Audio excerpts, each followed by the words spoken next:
नमस्कार, मैं आपके साथ प्रशांत धीमान और आप देख रहे हैं हॉर्नबिल टीवी। बुलेटिन की शुरुआत करते हैं बड़ी खबर के साथ। आपको बता दें, किसान नेता राकेश टिकैत आज किसानों के साथ करेंगे दून कूच। वहीं दिव्यांशु हत्याकांड के आरोपियों को सजा दिलाने की उठेगी मांग। बड़ी संख्या में किसानों के देहरादून पहुंचने की संभावना। वहीं पुलिस ने मौके पर बैरिकेडिंग और सुरक्षा के कड़े इंतजाम किए हैं। हत्याकांड के बाद छात्रों की सुरक्षा को लेकर भी सवाल उठे हैं। वहीं दून में कानून व्यवस्था को लेकर पुलिस पूरी तरह अलर्ट है। ये बड़ी खबर आपको बता दें, जहां आज किसान नेता राकेश टिकैत दून कूच कर सकते हैं। पुलिस ने मौके पर बैरिकेडिंग और सुरक्षा के कड़े इंतजाम कर दिए हैं। वहीं हत्याकांड के बाद छात्रों की सुरक्षा को लेकर भी सवाल उठे हैं। हत्याकांड के बाद छात्रों की सुरक्षा को लेकर सवाल उठे। वहीं दून में कानून व्यवस्था को लेकर पुलिस पूरी तरह अलर्ट है। दिव्यांशु हत्याकांड के आरोपियों को सजा दिलाने की मांग उठेगी। ये बड़ी खबर आपको बता दें, जहां किसान नेता राकेश टिकैत आज दून कूच करेंगे। दिव्यांशु हत्याकांड के आरोपियों को सजा दिलाने की मांग उठेगी। वहीं बड़ी संख्या में किसानों के देहरादून पहुंचने की संभावना है। पुलिस ने मौके पर बैरिकेडिंग और सुरक्षा के कड़े इंतजाम किए हैं। हत्याकांड के बाद छात्रों की सुरक्षा को लेकर भी सवाल उठने लगे हैं। वहीं दून में कानून व्यवस्था को लेकर एक बार फिर से पुलिस पूरी तरह अलर्ट है। वहीं इस खबर पर ज्यादा जानकारी के लिए हमारे संवाददाता योगेश हमारे साथ है। योगेश, क्या कुछ जानकारी सामने आ रही है राकेश टिकैत को लेकर?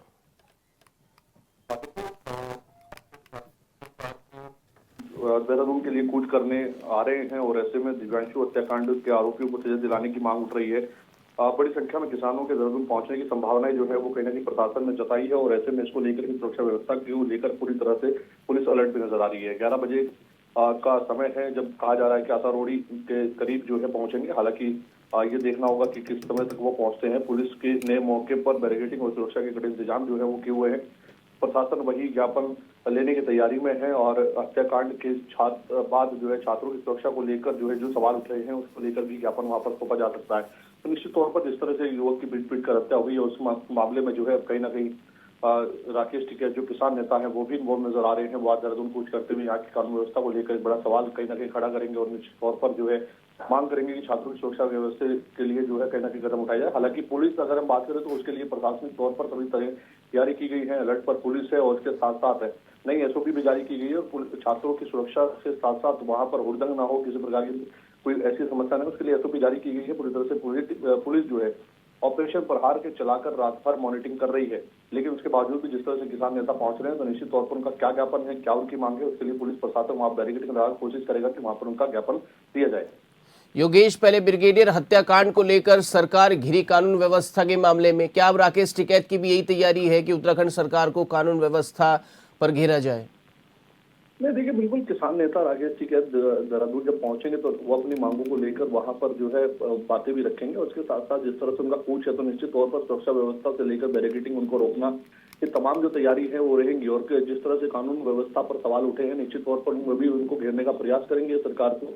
और दिव्यांशु हत्याकांड कहीं ना कहीं एक महत्वपूर्ण कड़ी है, उस पर जो है कहीं ना कहीं वो है छात्रों की सुरक्षा की बात कर रहे हैं। उनका कहना है कि छात्रों की सुरक्षा का आखिरकार किस तरह से जिम्मा जो है प्रशासन ले रहा है, क्योंकि इस तरह की घटनाएं पहले भी कई बार सामने आ चुकी हैं। तो उसको लेकर के अब जिस तरह से यहाँ आ रहे हैं और यहाँ पर आकर के अपनी मांगों को लेकर प्रदर्शन करेंगे तो निश्चित तौर पर जो है कहीं ना कहीं सरकार को घेरते हुए नजर आएंगे। और अब अधिकारियों की तैयारी ये है कि आसारोड़ी पर उनको रोका जाए, वहीं पर उनका ज्ञापन लिया जाए और वहीं से उनको लौटाया जाए।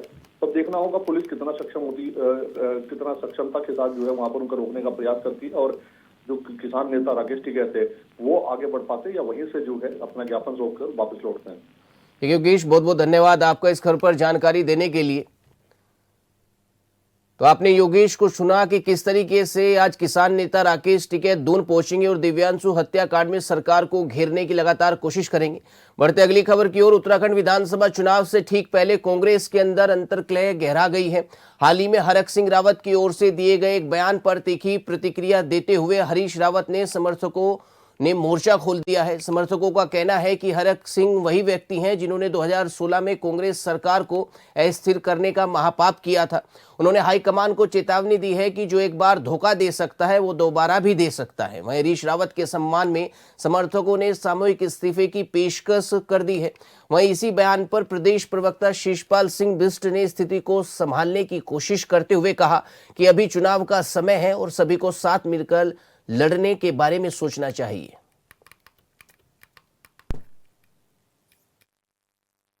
देखिए, हरीश धामी जी बहुत ऊर्जावान और उत्साही विधायक हैं। निश्चित तौर पर उनका अपना एक राजनीतिक अनुभव है, लेकिन ऐसा बयान उन्होंने क्यों दिया है ये तो हरीश धामी जी बता सकते हैं। लेकिन क्योंकि इस समय हमें भारतीय जनता पार्टी से लड़ना है, भारतीय जनता पार्टी की जन विरोधी नीतियों को जनता तक पहुंचाना है, और निश्चित तौर पर हरीश धामी जी अगर किसी बात से नाराज़ हैं तो उनको पार्टी नेतृत्व से बात करनी चाहिए, अपनी बात पार्टी नेतृत्व के समक्ष रखनी चाहिए। जो भी उनकी पीड़ा होगी उसका समाधान निकालने का प्रयास किया जाएगा। लेकिन आक्रोश में आकर के, आवेश में आकर के कोई राजनीतिक कदम नहीं उठाना चाहिए, क्योंकि हम इस समय भाजपा की जन विरोधी नीतियों से लड़ रहे हैं। और निश्चित तौर पर हरीश रावत जी पार्टी ने, हरीश रावत जी हों चाहे आदरणीय हरीश धामी जी हों, वो मिल बैठ कर के जो है किसी भी जो है समस्या का समाधान निकालेंगे, ऐसा मेरा विश्वास है। उत्तराखंड हाईकोर्ट ने आयुर्वेद विश्वविद्यालय के शिक्षकों का वेतन 1 साल से ज्यादा समय बीत जाने के बाद भी उन्हें वेतन और अन्य लाभ नहीं दिए जाने के मामले में सुनवाई की। मुख्य न्यायाधीश मनोज कुमार गुप्ता और न्यायमूर्ति सुभाष उपाध्याय की खंडपीठ ने आयुर्वेद विश्वविद्यालय को निर्देश दिए हैं कि इनको अन्य कर्मचारियों की तरह हर महीने वेतन का भुगतान करे, क्योंकि इनके खिलाफ कोई शिकायत दर्ज नहीं है और न ही कोई वसूली का आदेश है। मामले की सुनवाई के बाद कोर्ट ने याचिका को निस्तारित कर दी है। बता दें कि कोर्ट ने आयुर्वेद शिक्षक वेलफेयर संघ की याचिका पर सुनवाई करते हुए ये निर्देश दिए।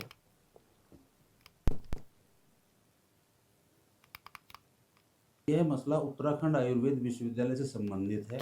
उत्तराखंड आयुर्वेद विश्वविद्यालय में वर्ष 2014 में जो गुरुकुल कॉलेज और ऋषिकुल कॉलेज दोनों के दोनों उत्तराखंड आयुर्वेद विश्वविद्यालय के हिस्सा बन गए, और वहाँ पर कार्यरत जो प्रोफेसर्स थे, जो लोक सेवा आयोग से चयन होकर के आए थे, वो विश्वविद्यालय के एम्प्लॉय बन गए।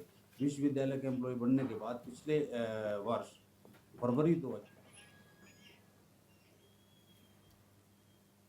में उनकी जो संस्था है टीचर्स वेलफेयर एसोसिएशन, उन्होंने एक रिट पिटीशन माननीय न्यायालय के समक्ष दायर की, ये कहते हुए कि उनके खिलाफ, उनके मेंबर्स के खिलाफ कोई भी वैधानिक कार्रवाई लंबित नहीं है, न सस्पेंशन है, न टर्मिनेशन है, न शो कॉज नोटिस है, न कोई रिकवरी पेंडिंग है। उसके बावजूद भी तनख्वाह न दिया जाना जो है उनके संवैधानिक अधिकारों का उल्लंघन है। माननीय न्यायालय ने इसमें स्टेट गवर्नमेंट को आदेश दिए कि उसमें एग्जीक्यूटिव काउंसिल की एक मीटिंग बुलाएं। एग्जीक्यूटिव काउंसिल की मीटिंग में ये तय हुआ कि जो 9/12/2025 को हुई कि इनकी 6 महीने की सैलरी दी जाए और 1 महीने के अंदर इनकी इंक्वायरी कंप्लीट की जाए। इस खबर पर ज्यादा जानकारी के लिए हमारे संवाददाता सुनील बोहरा हमारे साथ है। सुनील, क्या कुछ जानकारी सामने आ रही है कर्मियों के वेतन को लेकर? विश्वविद्यालय में जो शिक्षकों के वेतन को लेकर एक मामला आया था, उसमें कहीं ना कहीं उत्तराखंड हाईकोर्ट ने एक बड़ी राहत दी है और ये कहा है कि इनको इनकी इंक्वायरी 1 महीने के अंदर पूरी करते हुए और एक साल के इनके वेतन इनको दिया जाए, क्योंकि इनके ऊपर कोई ऐसे चार्ज जो इनके ऊपर कोई अपराध सिद्ध करते हुए ऐसा कुछ नहीं है। इसको लेते हुए कोर्ट ने यह आदेश दिए हैं। जी सुनील, भुगतान कब से बकाया है कर्मचारियों का? तकरीबन साल भर से ये भुगतान बकाया है, और देखने वाली बात ये है कि ये पूर्व में अपनी जो सेवाएं हैं वो लगातार देते आए हैं, लेकिन भुगतान ना होने पे जो इनके जो आर्थिक संकट है वो इतना ठीक है सुनील बोहरा, बहुत बहुत धन्यवाद आपका इस खबर पर जानकारी देने के लिए। बढ़ते अगली खबर की ओर, जहां लक्सर कोतवाली पुलिस ने एक नशा तस्कर को गिरफ्तार किया है, जिसके कब्जे से 120 नशीले कैप्सूल जब्त किए हैं, जो मेडिकल स्टोर से गैर कानूनी तरीके से लाई गई थी। आरोपी ने बताया कि ये दवाइयां क्षेत्र में ऊंचे दामों पर बेची जाती हैं। एसएसपी हरिद्वार के निर्देश पर जिले भर में अभियान जारी है। वहीं लश्कर पुलिस ने आरोपी के खिलाफ एनडीपीएस एक्ट के तहत मुकदमा दर्ज कर आगे की कार्रवाई शुरू कर दी है।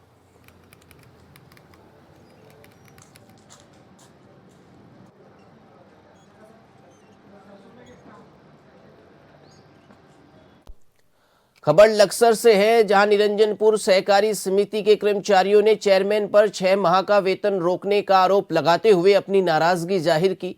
उन्होंने चेतावनी जारी करते हुए कहा कि अगर जल्द उसको वेतन नहीं दिया तो वो आंदोलन के लिए बाध्य होंगे। वहीं समिति के कर्मचारियों का आरोप है कि चेयरमैन की हठ धर्मिता के चलते उनको 6 माह का वेतन नहीं दिया गया है, जिसके चलते उनके सामने रोजी रोटी का संकट खड़ा हो गया है। वहीं समिति के एडीओ का कहना है कि चेयरमैन से बात कर समस्या का समाधान किया जाएगा। वहीं समिति के एमडी हरेंद्र चौहान का कहना है कि चेयरमैन से बात करने पर कोई संतोषजनक जवाब नहीं मिल पाया। ये मामला मेरे संज्ञान में कल शाम आया, जिसे मैं सभापति के स्तर से वेतन रोका गया है। इनके द्वारा जानकारी दी गई मुझको और मैंने सभापति से बात की। उनके द्वारा मुझको बोला गया है कि इनका वेतन 1-2 दिन में निकाल देंगे। उन्होंने इनके वेतन रोकने का कोई ऐसा स्पष्ट कारण नहीं बताया मुझको। मैं निरंजनपुर किसान सेवा सहकारी समिति से हूँ और जो चेयरमैन साहब है, जानकारी मिली है कि चेयरमैन साहब ने वेतन के लिए मना किया है और सभी कर्मचारियों का वेतन रोक दिया गया है।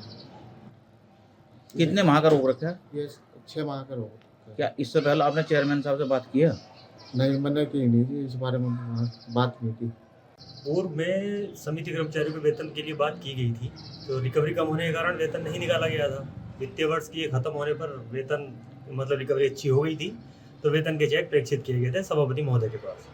सचिव ने अपने साइन करके चेयरमैन साहब को सूचित भी किया कि कर्मचारियों के वेतन के चेकों पर साइन हो जाए। तो चेयरमैन साहब के पास जब मैंने अपने एक अंकित संजय कुमार और लिपिक योगेश को भेजा था, तो चेयरमैन साहब ने उनके चेकों पे साइन करने के लिए मना कर दिया। इतनी बात ही। उसके बाद जब कर्मचारियों ने मुझे आके बताया तो मैंने चेयरमैन साहब को फ़ोन किया। 3 बार फ़ोन करने के बावजूद भी उन्होंने मेरा फ़ोन नहीं उठाया और अभी तक भी उनसे कोई मेरी वार्ता नहीं हुई। उत्तराखंड में 4 धाम यात्रा से पहले सरकार ने एलपीजी, लकड़ी और अन्य ईंधन संस्थानों को लेकर व्यापक तैयारियां शुरू कर दी हैं। मांग के आकलन से लेकर वैकल्पिक व्यवस्थाओं तक हर स्तर पर प्लानिंग की जा रही है, ताकि यात्रा के दौरान श्रद्धालुओं और स्थानीय व्यवसायियों को किसी तरह की परेशानी का सामना न करना पड़े। तो वहीं इन सभी व्यवस्थाओं पर विपक्ष के नेताओं ने सवाल खड़े किए हैं। ये रिपोर्ट जरा आप हमारी देखिए।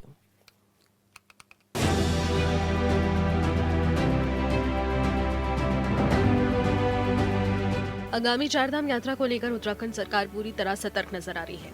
यात्रा सीजन में संभावित एलपीजी संकट को देखते हुए सरकार ने पहले ही डिमांड और सप्लाई का आंकलन शुरू कर दिया है। शासन स्तर से 4 धाम यात्रा रूट और पर्यटन सीजन के दौरान गैस की मांग और आपूर्ति का विस्तृत आंकलन कर निर्देश जारी कर दिए गए थे, जिसके तहत होटल एसोसिएशन और यात्रा मार्गों से जुड़े जिला प्रशासन के साथ बैठक कर स्थिति की समीक्षा भी की गई। पूरी तरह से हम लोग 4 धाम यात्रा के लिए तैयार हैं और मैंने पहले भी स्पष्ट किया है कि जो भी 4 धाम यात्रा पर श्रद्धालु आएंगे, तीर्थयात्री आएंगे, भक्तगण आएंगे, एक तो उनके सबके दर्शन हो, ये हमने सुनिश्चित किया है और आगे हमने सारे इसी प्रकार से उनकी योजना की है। और साथ ही जो विश्वव्यापी संकट है इस समय पश्चिम एशिया के देशों में जो युद्ध हो रहा है, उसके कारण से हमने बहुत सारे जो हमारा वन निगम है लकड़ी की व्यवस्था अतिरिक्त करेगा। पिरूल से जो महिलाएं पिरूल को इकट्ठा करके उसके जो बना रही हैं तो उसको भी ईंधन के काम में लाएंगे। अन्य जो वैकल्पिक स्रोत हैं, वैकल्पिक जो भी काम हो सकते हैं वो सब करेंगे। और डोमेस्टिक में थोड़ा हमको विशेष ध्यान देना है, सभी को इस संकट के समय में आगे बढ़कर 4 धाम यात्रा को सुचारू करना है। उसमें सारे स्टेक होल्डर भी हमारे आगे आएंगे, शासन प्रशासन भी काम करेगा। इस बार चारधाम यात्रा अप्रैल के दूसरे हफ्ते से शुरू हो रही है, जबकि पिछले साल यात्रा मई जून में गति पकड़ गई थी। इस बार पहले से ज्यादा दबाव रहने की संभावना है। उत्तरकाशी, चमोली और रुद्रप्रयाग, इन 3 प्रमुख जिलों में हर महीने 15 से 16 हजार व्यावसायिक एलपीजी गैस सिलेंडर की मांग का अनुमान लगाया गया है। पिछले साल के आंकड़ों के आधार पर इस बार की मांग तय की गई है और इससे भारत सरकार को भेजने की प्रक्रिया कर दी गई है, ताकि समय रहते पर्याप्त आपूर्ति सुनिश्चित की जा सके। माननीय पुष्कर सिंह धामी जी ने स्वयं कहा कि जो भी यहाँ पर तीर्थयात्री आएंगे उनको किसी प्रकार की असुविधा न हो।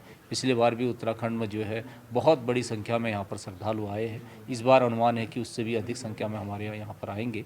तो देखेंगे, अभी हम इस पर विचार कर रहे हैं कि किस प्रकार से उनको यहाँ पर सारी सुविधाएं मिल सके, किसी प्रकार की उनको कठिनाई न हो, इस पर विचार चल रहा है। और निश्चित रूप से जो भी यहाँ श्रद्धालु आएंगे उनको किसी प्रकार की कठिनाई हम नहीं होने देंगे। 7 जिले में हर महीने 1.11 लाख अतिरिक्त गैस सिलेंडर की जरूरत पड़ती है, जिस पर विपक्ष ने सरकार की तैयारियों पर सवाल खड़े किए हैं। विपक्ष नेताओं का कहना है कि सरकार पूरी तरह से विफल है और बार बार गैस के दामों में बढ़ोतरी कर रही है। इससे आम जनता की जेब पर असर पड़ रहा है। चारधाम यात्रा का प्रभाव केवल 3 जिलों तक सीमित नहीं नजर आ रहा, बल्कि हरिद्वार, देहरादून, पौड़ी, टिहरी, चमोली, रुद्रप्रयाग और उत्तरकाशी, इन 7 जिलों में यात्रा सीजन के दौरान हर महीने करीब 1,11,000 अतिरिक्त व्यावसायिक एलपीजी गैस सिलेंडरों की जरूरत पड़ती है। इस हिसाब से प्रतिदिन करीब 3,500 अतिरिक्त सिलेंडरों की मांग सामने आती है। हालांकि ऑयल कंपनियों का दावा है कि इस बढ़ी हुई मांग को पूरा करने के लिए उनके पास पर्याप्त स्टॉक और सप्लाई व्यवस्था मौजूद है। चारधाम यात्रा शुरू होने से पहले हर साल सरकार व्यवस्थाओं को लेकर बड़ी बातें करती है, बड़े बड़े दावे करती हैं, लेकिन जैसे ही चारधाम यात्रा शुरू होती है सरकार की व्यवस्थाओं की पोल पट्टी श्रद्धालु ही खोल देते हैं। वो अव्यवस्थाओं की वीडियो बना करके वायरल करते हैं। तमाम जो सरकारी शिकायत करने के स्थान है वहाँ शिकायतें भी करते हैं, लेकिन कोई सुनवाई नहीं होती है। श्रद्धालुओं को स्वास्थ्य संबंधी दिक्कतों का सामना करना पड़ता है। स्वास्थ्य सेवाएं तक जो है चारधाम यात्रा में सरकार नहीं सुधार पाती है। इस बार देखते हैं, अगर सुधरती हैं तो हमें भी अच्छा लगेगा, लेकिन इस सरकार से कोई उम्मीद नहीं है। अब गैस को लेकर के, लकड़ी को लेकर के तमाम दावे किए जा रहे हैं, लेकिन आप देखना जैसे ही चारधाम यात्रा शुरू होगी तो कैसे इतनी बड़ी संख्या में आने वाले श्रद्धालुओं के भोजन की व्यवस्था होगी, यातायात की व्यवस्था होगी, दर्शन सुगमता से हो सकें, पार्किंग की व्यवस्था क्या है, ये सारी चीज़ें हैं जिससे चारधाम यात्रा सुचारू रूप से चल सकती है। लेकिन अधिकारी एसी कमरों में बैठ करके बड़े बड़े दावे तो जरूर करते हैं, लेकिन धरातल पर व्यवस्थाएं न पहले सुधरी थी न अभी जो है हालात सुधरते हुए नजर आ रहे हैं। संभावित दबाव को देखते हुए पर्यटन विभाग ने होटल व्यवसायियों और यात्रा से जुड़े लोगों से संयम बरतने की अपील की है। एलपीजी संकट की आशंका को देखते हुए वन विकास निगम ने अपनी तैयारियां तेज कर दी हैं। राज्य के विभिन्न क्षेत्रों में स्थित 26 हड़तालों और फुटकर बिक्री केंद्रों पर 3,354 क्विंटल से ज्यादा जलाऊ लकड़ियों का भंडारण किया जा रहा है। चारधाम यात्रा के दौरान हर साल लाखों की संख्या में वाहन उत्तराखंड पहुंचते हैं, जिससे पेट्रोल और डीजल की मांग भी तेजी से बढ़ रही है। पिछले साल पूरी यात्रा सीजन में 5,14,016 वाहन उत्तराखंड आए थे। इसे देखते हुए राज्य सरकार ने ईंधन आपूर्ति को लेकर भी विशेष सतर्कता बरतनी शुरू कर दी है। देखिए, कांग्रेस ये मूर्खतापूर्ण बयान दे रही है, क्योंकि आज हम देखते हैं कि देश में काफ़ी, देश ही नहीं पूरे विश्व में एक उथल पुथल का माहौल है और उसमें भारत जो है एक शांति प्रिय ढंग से अपने देश में जो भी हमारी प्रक्रिया है उसका संचालन कर रहा है। ये भारत का नेतृत्व ही है कि इतना सारा संकट होने के पश्चात भी हमारे अंदर किसी प्रकार का संकट नहीं आया है। और जो कांग्रेस ने शांति काल में जिस प्रकार से गैसों के दाम बढ़ाए थे, पेट्रोल के दाम बढ़े थे, आज जब अंतर्राष्ट्रीय जगत पर युद्ध की स्थिति है तो उस स्थिति में भी हमने उस तुलना के आधार पर हमारे दाम नहीं बढ़े हैं। लेकिन कांग्रेस को क्या है कि राजनीति करना है, उसको इन सब बातों से कोई मतलब है नहीं, इसलिए कांग्रेस इसमें अपना बयान, इस प्रकार का बयान देना उसका दुर्भाग्यपूर्ण है। राज्य सरकार का कहना है कि ऐसी परिस्थितियों में अक्सर लोग घबराहट में जरूरत से ज्यादा संसाधनों का उपयोग करने लगते हैं, जिससे समस्या और बढ़ जाती है। इसीलिए सभी से अपील की गई कि वो धैर्य बनाए रखें और संयम के साथ संसाधनों का इस्तेमाल करें। हालांकि यात्रा के दौरान पर्यटकों को गैस की किल्लत की वजह से किसी तरह की परेशानियों का सामना करना पड़े, ये देखने वाली बात रहेगी। Bureau report hornbill TV. वहीं विकास के दावों और हकीकत के बीच की खाई देखने के लिए रुड़की के लाठर देवा शेखा गांव चलिए, जहां करोड़ों की लागत से बनी पानी की टंकी आज सफेद हाथी साबित हो रही है। ग्रामीणों का आरोप है कि यहां विकास नहीं बल्कि भ्रष्टाचार का खेल हुआ है। गुस्साए ग्रामीणों ने भाजपा अल्पसंख्यक मोर्चे के प्रदेश अध्यक्ष और जल निगम के अधिकारियों के खिलाफ मोर्चा खोल दिया है।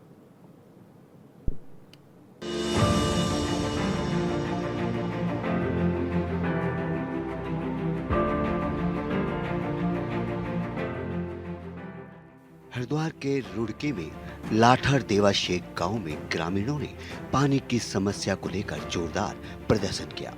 उनका आरोप है कि भाजपा नेता अनीस गौड़ ने विभागीय अधिकारियों के साथ मिलकर पानी की टैंकी निर्माण में बड़ा घोटाला किया। 8-9 साल पुरानी यह टंकी अब तक ग्रामीणों के घरों तक पानी नहीं पहुंचाने में विफल रही। पाइपलाइन जगह जगह से फटी हुई है और लोग अभी भी दूषित पानी पीने को मजबूर हैं। 10 साल हो गए पानी आया ना गाँव में।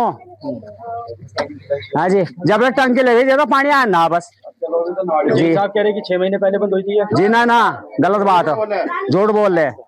जब तक टंकी लगी यहाँ तक पानी आया नहीं। अच्छा, कितने साल हो गए?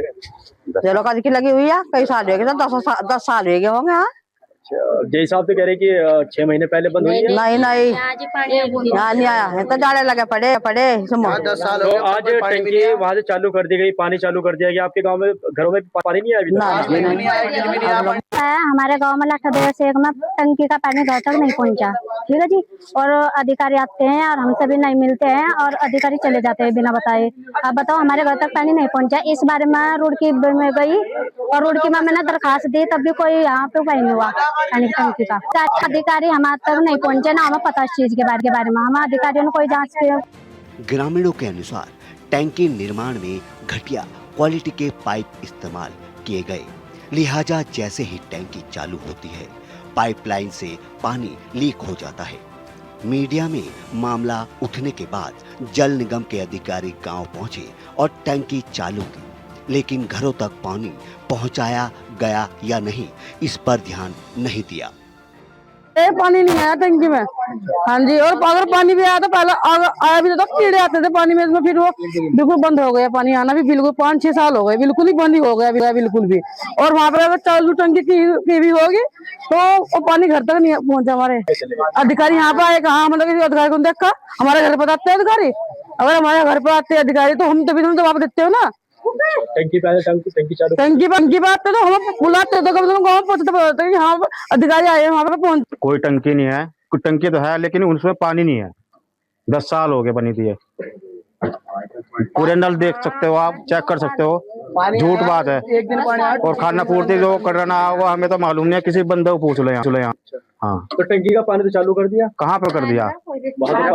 नहीं देख लो, चेक कर सकते हो आप। मामले में नया मोड़ तब आया जब टंकी ऑपरेटर ने विभाग की पोल खोल दी। उन्होंने बताया कि अधिकारियों ने उन्हें केवल 1-2 घंटे के लिए पानी खोलने को कहा। पाइपलाइन इतनी कमजोर है कि दबाव झेल नहीं पाती और पानी रास्ते में ही बह जाता है। ग्रामीण अब प्रदेश के मुखिया पुष्कर सिंह धामी से न्याय की गुहार लगा रहे हैं। उनकी मांग है कि इस घोटाले की उच्च स्तरीय जांच हो और दोषियों को सलाखों के पीछे भेजा जाए ताकि उन्हें उनका हक स्वच्छ जल मिल सके। महीने चले गए 1 साल में और 11 महीने बंद है। तो उसके बाद जो इसमें अब आगे मुझे बोला गया कि इसको चालू करो।